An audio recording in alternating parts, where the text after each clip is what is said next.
Hey everyone, welcome to the ItsBeezKnits podcast. I'm Jess and I will be your host. I am also the dyer behind Pickle Dyeworks. Today is January 8th, 2018. It has been a long time since I've last podcasted. I'm pretty rusty, so I apologize. If you are a new viewer, thank you so much for coming to check me out. If you are a returning viewer and or a subscriber, thank you so much for coming back every time. You guys really make, doing this more worthwhile. It's nice to have some sort of connection within the knitting community, and that's the whole point of this. So thank you for watching is all I'm trying to say. Anything that you need to know, I will have show notes. There will be links and all that stuff in the description box for you guys. So if you have any questions, look there first and then hit me up.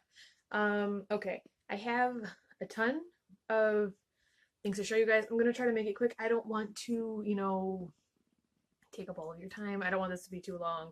But since I haven't podcasted since I think like Thanksgiving, I have over a month's worth of stuff to show you guys. So I'll just try to get into it. I'm going to do it kind of chronologically and see where we go.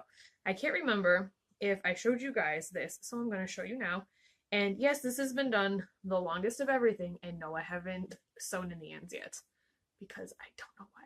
This is my DK Brioche Bandana Cowl by Lavagna Patricella. And I don't know what to say about it because it's been so long, but here is the right side of it. The other side I showed you was the wrong side, technically. So this was my first ever brioche project, and I'm hooked. Also, I love how warm and cozy this is. And I might just put it on. Yes. There we go. Now I'm good to go outside. I've been wearing this nonstop since I finished it, so one of my most useful knits this year. It's been warm and cozy. It doesn't get in my way. It keeps everything covered and warm. So let me see. Brioche, not so bad. I was a little concerned it was going to be exceptionally hard, the way some people were talking about it, but I sat myself down, I watched myself a couple videos, read all the instructions on the pattern, and just cast it on, and lo and behold, I did it. I made a couple mistakes. I can see them. From here, you can't really see them. They're not super terrible total mistakes. So overall, I call this a success. And I think that if you are scared of trying brioche, don't be. Watch yourself, a couple YouTube videos till you get familiarized with it. Read the instructions that come with whatever pattern you want to do. Grab yourself some needles and try it out. Because quite honestly, if it doesn't work, you can pull it out. That is the joy of knitting. If you make a mistake, you can fix it. If you don't like how something's starting out, you can rip it out and start over. So because of that, I say get yourself going on a brioche project. Also, speaking of brioche, the Woolen Homestead, I think in her Ravelry group, there we go, is doing a brioche knit along. I think it's not like a really structured one. I think it's pretty laid back. And it's just kind of for all of us knitters who are interested in tackling brioche. So if you are interested, go check that out. I didn't write that in my show notes because I forgot, but I will add it in for you on the Ravelry show notes. The yarns I used are both Pickle Dyeworks yarns. Let me take this off. In the DK singles base, so it's Twisty Singles DK. And the purple color is Pink Elephant, and the green color is Juniper. And if I do this, get a better look at that green. And so that's what I've been wearing every day since it got really cold. This was nice to have had. And I got a couple compliments on it. Most of the time I think people don't notice, your hand knit work as something you didn't purchase. Or people just don't care or pay attention. But I did get a couple of compliments on this, so that made me feel extra good. Okay, next, chronologically, I'm pretty sure, is pair of socks. These are the Clark socks by Jacqueline Salem of the Brooklyn Knit Folk podcast. There we go. Bam. Now, these look kind of crazy because I used Pickle Dyeworks Strong Sock Base in Bring the Hammer Daddy, which is quite a stripy looking yarn. It's, I guess you'd probably call them micro stripes, but visually, from here, it looks like it makes, legit real stripes. But there's a lot of variation, as you can see, within the color. And this pattern has this pearl ridge running up the back. So it's going this direction, and it kind of really matched in with the stripes. So in a way, you can't even tell. And then the pattern has 2 of these cable patterns on each side. Ba-bam. And then in the center is a panel of a like feather and fan kind of detail. And it has a short row heel on it. So that's this. I wrote down how much of this I used, but I can't remember now. So I know I showed you guys when I was working on these, but that was a long time ago. And so let me just try to, here you go. So you can see that center detail more. So that's what it looks like. And so these are really cool. And I made these with this colorway. And I'm not super into pink, which is kind of weird given how many pink colorways or really pink that has been in colorways that I've been dyeing. I was like, I feel like it looks nice, but it's never a color I pick to wear on my own. So I thought it would make a good pair of socks because, you can kind of work your way into it. But my mom really likes them, so I might be giving these to her instead.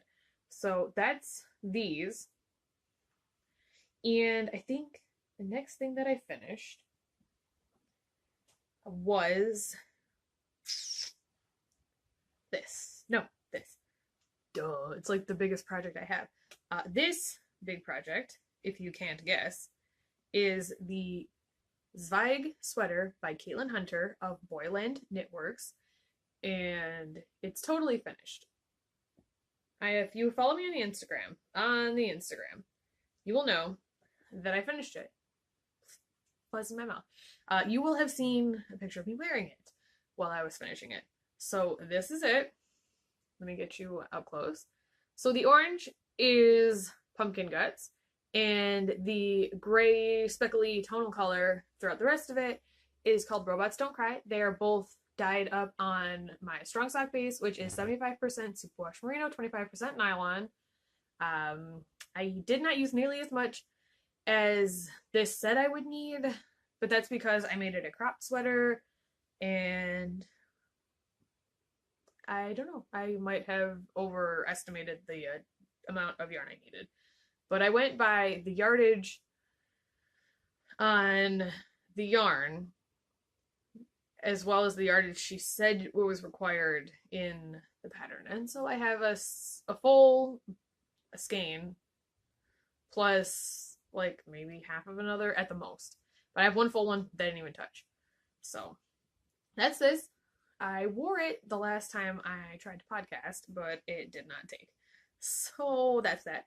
I wanted this done for Christmas Eve. I was going to wear it. And then I felt like everything I put it with didn't look right. I made it cropped, but it's like this weird kind of cropped where it's too long to be a crop sweater, too short to be a like regular full-length sweater, and the sleeves ended a little short because I wanted to block it. So I'm going to, now that, I'm done trying to get this finished for an event that I didn't bother wearing it for, to try to block it and see what I can do. I can, I don't know, change stuff if I need to. The thing about it is that I made a gauge swatch, but I didn't do it in this yarn, and then I never blocked it because I'm a moron. And I really should start doing that because obviously at some point you're probably going to need to wash your sweater. And if you need to wash your sweater, you want it not to grow all of a sudden. And you kind of, want to know approximately where it's going to be. Unless I don't know what I'm talking about, which I probably don't. So, I know that this is moving a lot. Let me push you back a touch because I'm podcasting from my bed because this room gets the best light. So that is what it is. So you can see my husband's side of the bed. This isn't even my side. My side's over that way. I don't have much to say about this sweater that I haven't said 1,000 times before on the podcast, in comments to other people, and on my Instagram. I love the sweater. I love the design. I want like 1,000 of them. It was so fun to knit the color work and lace yoke. If you haven't cast this on, why are you waiting? I mean, seriously, it's so much fun. You need to. You just have to. If you don't think you like it or you think it's too hard, you're kidding yourself. It's absolutely amazing. So much fun.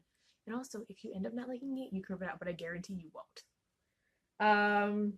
Let me see. The next finished object, trying to go through this, is my Afterthought Everything Afterthought Everything socks. This was a kind of tutorial on YouTube, and then a little knit along done by Megan Nodecker of the Pip and Pin podcast, and Pip and Pin, like the design element and all that. And so here's one proof. I have two. I did indeed get a full pair done. So let me get this one out of the way. And this is knit up in Strong Sock Pickle Dyeworks in Cup of Cheer, which was the first Christmas color I did. And the purple on it is just scraps of sock yarn that I had when I first started getting into socks. It's the Deborah Norville Serenity sock in purple. That's what they called it. So what I did was, if you saw my Instagram, because I didn't podcast since I started, this was, I cast on 64 stitches on size 2 needles, which I think is 2.75 millimeter, and that's just been the gauge I've been using, and just a general thing, 64 stitches on size 2s. And so I just cast on, went to town, and I knit as long a tube as I could get out of 50 grams of yarn. And I used up every last bit of this yarn. And then, I don't remember when I started. It didn't really take me too long. I was lackadaisically doing it. I was knitting on them the whole week before Christmas when I was watching TV with my husband, because of where he works. They get basically from Christmas Eve to New Year's Day off. They call it Green Days there, and everyone who works there gets the time off this vacation, and then they can turn heat down, and they don't have the electricity, you know, for everyone in the offices. They don't have people driving in, and so it's just kind of like a little green initiative that the university does. And so because of that, we spent a lot of time playing video games, watching TV, some movies, and so we went through a lot of stuff. And while you're sitting in the dark watching, you know, movies, or if you're watching something you want to pay attention to, but you want to do something with your hands, plain old stockinette in a tube for a sock couldn't be better. You just go at it and you get a lot done because you're not paying attention. You're just, you know, keeping your hands busy and then watching something. So I worked on them. I brought it to Christmas Eve at my uncle's house, where everyone on my dad's side gets together, and I got some knitting done while everyone was singing Christmas carols, because I just wasn't feeling it this year. So I just kind of stayed in the corner, just kind of, you know, to experience it all and try to be present, and also get some knitting done. So, the thing I can say is, when I started, I was almost convinced that I wasn't going to be able to do it.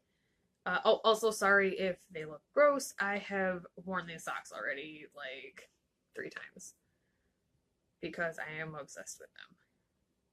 So what I was trying to say before I decided how gross my socks were was, the thing about the socks is the toe is worked exactly the same as the heel.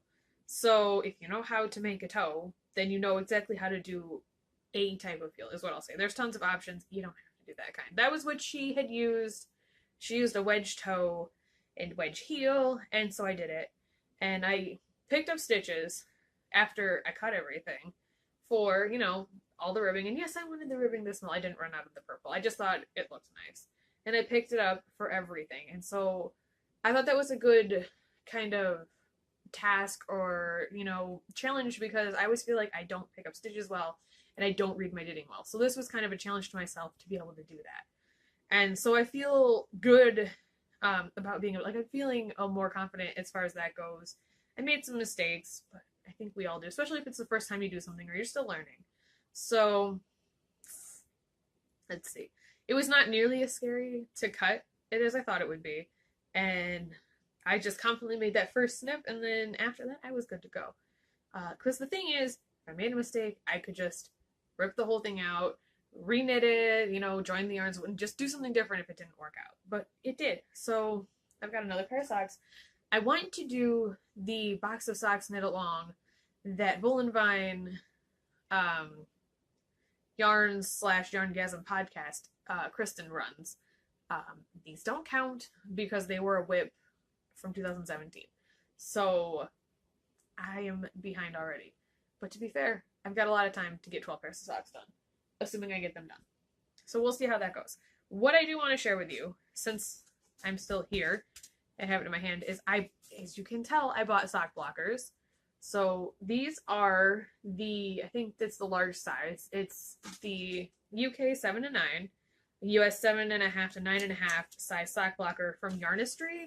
They are on Etsy, they are on Instagram. Their stuff is so beautiful. The thing, I only have one complaint, and I think it was a stupid decision on my part. I got these done in the wood because I thought it would look nicer and it fit my aesthetic more. I should have got them done in plastic, I think, because as soon as I opened these up, because I was so excited, and I went to put a pair of socks on, which happened to be my Clark socks, I got a freaking sliver. I went to bring the sock up over the heel, and the sock was tight on the sock blocker. Well, the sock blocker is correctly sized, so, you know, I either knit a little too tight or it was a little too short or whatever, but I was like, I'm getting it on. And then as I was trying to pick up, pick up the yarn and pull it like this and smoosh it up over, so I went to go like this, I got a sliver in my finger. And I still have a tiny bit of the wood in there. I think it's been like a week and a half, and I couldn't get it out, so I'm just kind of watching it. It's not infected or anything. I'm not blaming them for like poor craftsmanship or anything, don't get me wrong. I just think that I made the wrong material choice. I should have thought to be more careful with wood. So I think that's totally on me. But they're gorgeous. They seem to be the right size because my socks fit. The thing that I like about this size, and just generally, I'm lucky that my mom is only a little bit bigger footed than I am. My mom's foot is only a little larger than mine. My dad's probably wouldn't really fit on these, but Nate and mine would fit because we have basically the exact same size feet. My feet are wider and slightly shorter, and his are more narrow and a little longer. So because of that, our stuff is pretty interchangeable. So one pair of sock blockers fits most of the socks that I would be making, especially because most of them are going to be for me and for Nate. So that's that.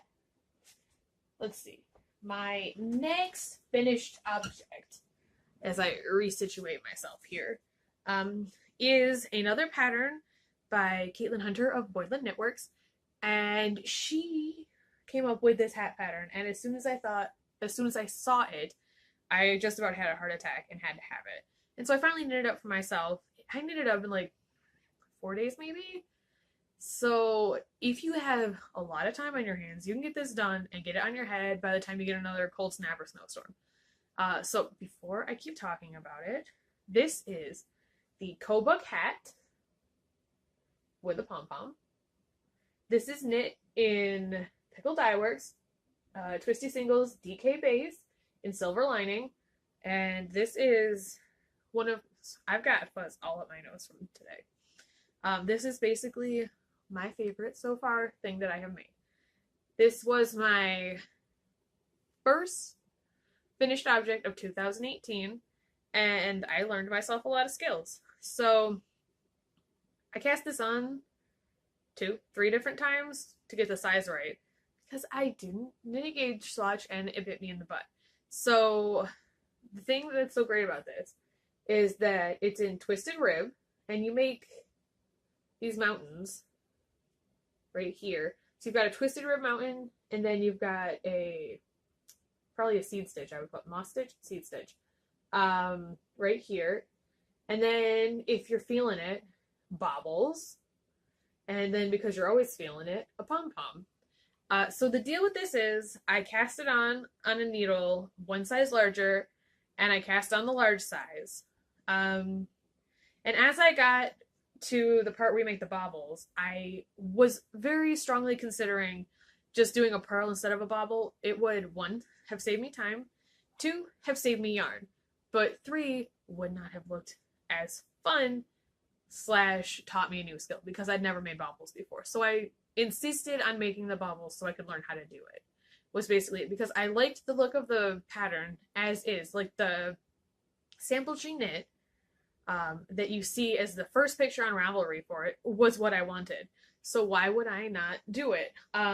Sheepy Knits on Instagram did the pearls, and she was why I considered doing it because it looked so good. So I'll probably make another one, and I'll probably use pearls because I think I could whip that up like nothing and have another hat that would look gorgeous, different than the one that I have. Um, I think that would work for me. I also, so I went up a needle size because I was using the DK single space and it kind of runs just a little thinner. And since my tension is so tight, between a slightly thinner yarn and a tight tension, I need to go up a needle size to get, an acceptable amount of stitches. Otherwise, I would have had to do like a lot of repeats. And quite honestly, it wouldn't have been so bad now that I'm looking back at it, realizing how fast it was to really just like whip around the hat as you're going. So I did that. So I used, I want to say I used a 5. I used a US 5 for the ribbing, a US 7 for the body instead of a 4 and a 6. So I just stepped them both up one. And I did an extra 1/2 repeat before I started doing decreases because I wanted it to be a slouchy hat, but I think I could have got away with just the 2 repeats that you're supposed to do for an adult sized hat. It's not exceptionally like too slouchy, but it also isn't necessary. So let me show you how terrible my bangs are. And so this is, I'm hoping you can see how it looks. And I don't think it's too slouchy. The twisted rib helps it kind of really hold onto your head. And it's nice because you get twisted rib all the way up here too, instead of just this thin band here, or having like just a huge thick band. You get, it kind of, does the same thing as a thicker band, without looking like that. And so I've been wearing this hat nonstop since I made it as well. And I made a joke to my husband that since I knit myself a hat, it would warm up, but it did the exact opposite. Because 9 times out of 10, if I finish a project like a sweater, it warms up and then I can't wear them, and I'm cranky because I want to wear my new knit and I can't. So that's that. Let me see. I don't know if there's anything else I can say about it. It's a really nice hat. It's wicked comfy. It's fun to make. I think that everyone should make themselves one of these two. I basically think everyone should make one of everything that Caitlin Hunter designs. Period. She's a genius. Every time you start knitting her patterns, and if you're either reading them or following the charts, and you just see something, and it's so cleverly designed. It's smart. It's so intelligent, and her aesthetic and sense of design is just, it's unparalleled right now, in my opinion. She is like the pinnacle to me of like the perfect knitwear designer. She is doing everything right now. So that's how I feel about that. Also, I did get a haircut / got it cut in my house. And I need to wash it again. So that's why it's weirdly bumpy. And I've got to cut my bangs again because they also got long on me since the last time we talked. I think that finishes off my finished objects. Only 23 minutes of them. Okay, so I have 3 whips, and 1 yarn that I've dyed recently to show you. So it's been crazy.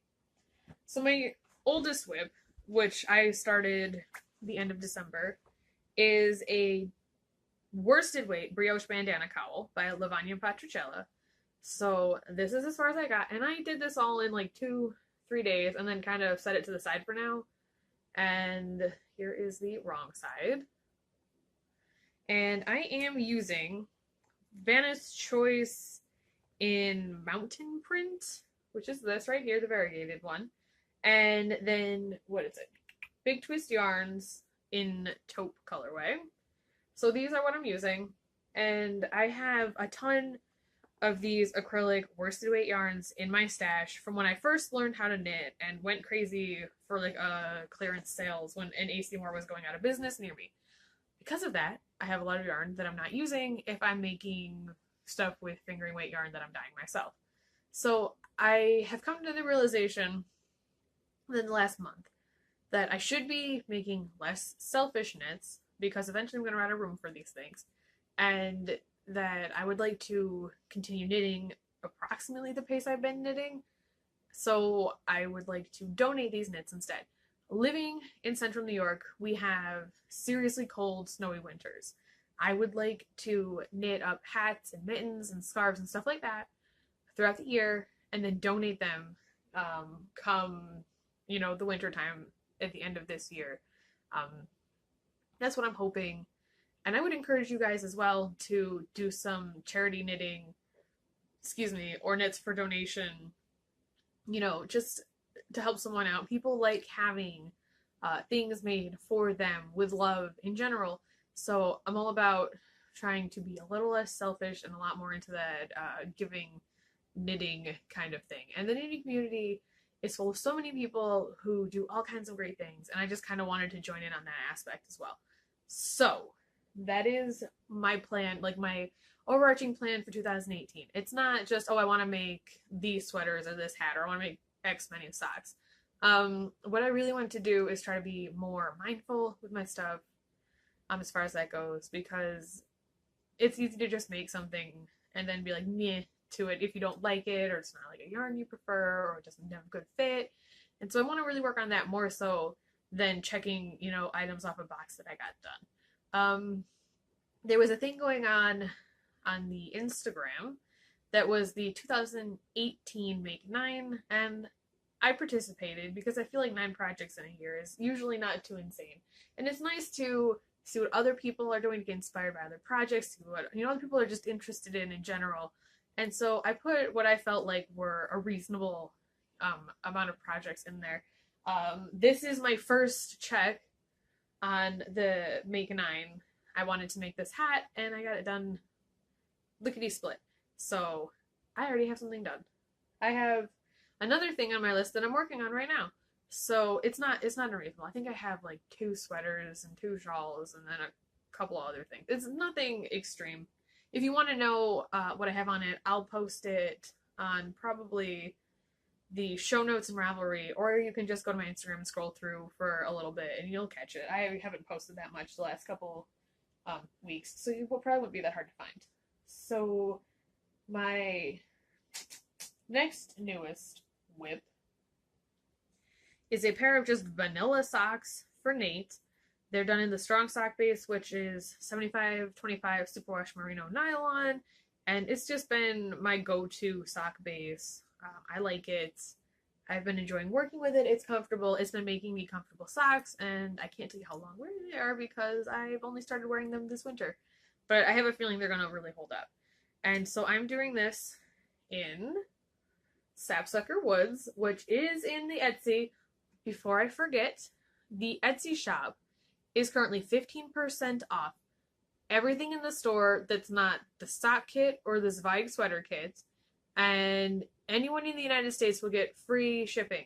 So that is running until the end of the month. So if you have an interest in any of the yarns that I've ever showed you that I've knitted with, that are dyed by me, that are on my Instagram, hit me up. If it's not on a base that you want, let me know. I can dye anything on a worsted or a DK or any of the fingering bases. Some things are just listed because that's what I had dyed up to take a picture of. Like how this is online as a DK yarn, but you can get this done on worsted. You can get this done on any of the fingering weights. You would just have to, message me, and then I could get that done because everything right now is dyed to order. So I am using this to make a pair of vanilla socks. I'm doing 2 at a time because while I feel like it feels slow, like it's a lot faster to get like one whole sock done and then start another. You don't get second sock syndrome because you don't have to worry about casting it on. And they're exactly the same, which is really the selling point for me. It's the same thing with sleeves, which I've started doing 2 at a time because of, well, it may be a hassle, and I feel like it takes even longer than normal. This is worth it. So this is what it looks like all knit up. It is just 64 stitches on size 2, 2.75 millimeter needles. I'm trying to remember the size of needles and to tell you guys. These are actually a Christmas present that I am knitting them on. These needles are, I think they're the Addy Sock Rockets that I asked for Christmas, and I've been really enjoying them. The needles are slick. The point on them is very nice for doing increases and decreases and stuff. It's it's not exceptionally sharp, but they're long and thin, and the cord is also quite nice. So that's that. I was working on these while watching the Netflix documentary series that they just put up called Rotten. It's all about the food industry. It's very interesting. If you don't know anything about this kind of stuff or like watching these kinds of documentaries, you should check it out. There's a lot of information in there that I didn't know, alongside a lot of information that I did. Some of it will probably be quite eye-opening for some of you guys, and it's totally just worth a watch. You should be able to feel comfortable about where your food is coming from, and ignorance is not an acceptable plea for doing things. Especially once you realize something you're doing causes pain or harm to others, then maybe we should reconsider. And I'm talking fast because I don't really know how much time I have anymore, and I just kind of want to get this done, and I've already wasted a ton of time talking to you guys anyway, and I feel like with my phone, as soon as it gets full, I can't seem to delete enough stuff to make room again, so I don't know what's going on with that. My next and last whip, there we go, is the Tegna sweater by Caitlin Hunter of Boylan Knitworks. I knit a gauge swatch, so let's just accept that I did this. Look at that. How beautiful is this yarn color, by the way? I love it. So I've got myself 3 skeins of this. This is in the Twisty Singles base, which is 100% superwash merino single ply yarn. And it's just like a tonal light khaki green olive color. It's all of those colors. And to show you that I definitely started it, I've got 4 rows done on this. This is a size 4 needle that I'm doing it on. And if I can kind of stretch this out for just a second, let me see here. You can see, you start at the bottom with the lace, so we've got some, yarn over holes in here. And these are way too short of a circumference of a needle to really be working on a sweater on. So I showed you before this clicked off my swatch of this. This does not have a name. If you have any name opinions, please hit me up because I need help. Anyways, this is as far as I've gotten. I cast this on yesterday, got 4 rows in. It's 420 stitches, so it's going to take me a while to get through this. So far, I've been enjoying it. It has not been complicated so far, as I've only done one thing that was complicated. No, I'm enjoying it. I like the color. I'm excited to see how a single ply yarn works up as a sweater in real life. I've seen them, on the project pages of Ravelry, and they look nice, and I just want to see it for myself because I really like the single ply DK yarn. I'm thinking single ply fingering would make a beautiful sweater. That is all of my whips now. What I want to say about the Tegna sweater is that Rachel from the Knitabilities podcast and I are doing a friendly, unstructured little knit along together of the Tegna sweater. If you want to join in, please grab yourself some yarn, the pattern, and hang out with us. We are doing this over Instagram mostly. It's got a hashtag. It's hashtag TegnaFriendsCal. You will see, if you look on my Instagram, any of the posts that I make related to that sweater will have that hashtag on it. Also, her and Joni Unraveled, if I'm correct, are doing a Treat Your Dang Self Cal, which is running, I feel like from the beginning of the year to, it's either the end of this month or March. I don't know why I didn't check this out. I should have, it was important. And you can make a Tegna for that knit along. It's just to make yourself something after doing all that Christmas knitting. So check out both of their podcasts, Knit and Knitabilities and Joni Unraveled, and check out their Ravelry podcast groups because that's where all the stuff is. They'll be drawing for prizes. They've got discussion threads. They'll post echo threads, I think, later. I don't know how they're doing it exactly. But theirs is like a legit knit along. The Tegna Friends knit along that, I'm kind of doing and that we're doing together. It's just a bunch of people in the knitting community who want to knit the Tegna sweater that didn't do it when everyone else was doing it, and it was all hopped up and hyped up and everyone was doing it, and there was a knit along for it then. And maybe you didn't do it, maybe you weren't on the bandwagon yet, maybe you hadn't seen the pattern yet, maybe you didn't have the time for it, the gumption, whatever. Now you can do it, and just, there is no end date. We started at the beginning of the year. I've got a couple of people who decided they wanted to join in, and all you gotta do is knit yourself a Techno sweater. If you want, you can post about it on Instagram. You don't have to. There's a hashtag for it if you want to use it. And it's just so we can help each other and root each other on and just kind of do all those things. Even though we're so far apart, thanks to technology, it makes it like, we're hanging out together in a coffee shop or in someone's house, sharing our knitting. And so I thought that would be fun. If you want to join in, go ahead. And the last thing I want to show you, since I made it through everyone's knit-alongs and all the other information, was that I have this yarn that I dyed up before Christmas that I've just kind of been sitting on. I haven't photographed it yet because I needed to charge my battery and I just didn't. Lazy. So this is Diabolical Thin Mint. And this is on the Stellina base. I'm hoping you can catch any of the sparkle. It is this cool gray that goes into this light minty green, and it's got some orange speckles, green speckles in it, and some black speckles. Well, bam. And so this was inspired by an episode of BoJack Horseman. If you do not watch that, it is a hilarious yet depressing Netflix TV show / cartoon about a horse who used to be a big star in the 90s on a sitcom, and it's just about the ensuing kind of things that can happen, plus just a general dealing with anxiety and depression and all that stuff. And so I did a terrible job wrapping this up, but here you go. If you'd like to get an idea of it scanned up real quick. I love it. I cannot wait to use this, and I also think that the show is hilarious, so I can't wait to make more BoJack inspired colors. Do you like BoJack? Have you watched BoJack? Do you hate it? Would you like BoJack inspired colors? I think that's it. So that's what I'm working on. This was dyed the same time I dyed up this.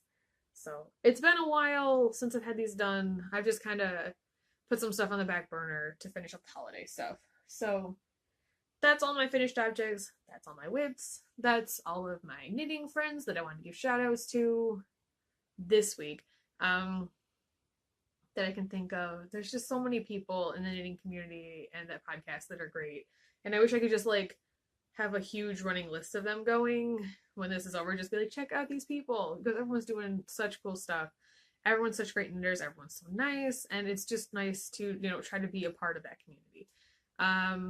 Also, if you are a knitter from the Syracuse area like I am, and you haven't found this out yet, if you're on Instagram, there's a hashtag that we're using now called Knitters of Syracuse, and then we can kind of connect people in our local area even, and kind of try to build the community here, and why not?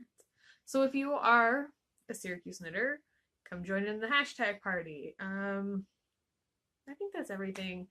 Oh, also I meant to say that I'm wearing one of my finished objects today. You can't really see it because there we go, the light.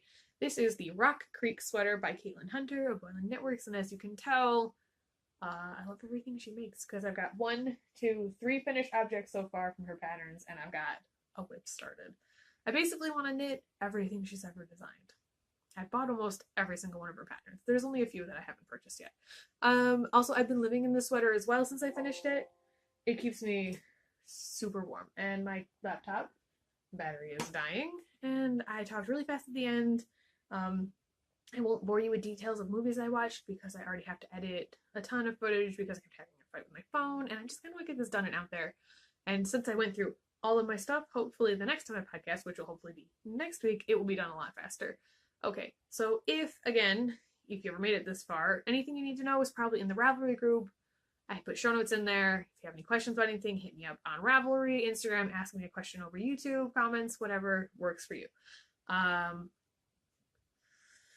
Try to think if there's anything else. I don't think there's anything else. All right, so if you want, you could like, comment, subscribe. That kind of helps boost my videos a little so that other people can see them. If you subscribe, then you'll know when a new one comes out, and it will be, in your subscriptions area. If you subscribe, you won't be annoyed. It's if you hit the notifications, you will. So just subscribe if you would like. Okay, I'll let you guys go. Thank you so much for spending this time with me. I super appreciate it. If you made it this far, what are you working on? What are your New Year's knitting goals? I would like to hear this stuff because I find it super interesting. All right. Bye, guys. What is that wave? Ugh. Bye.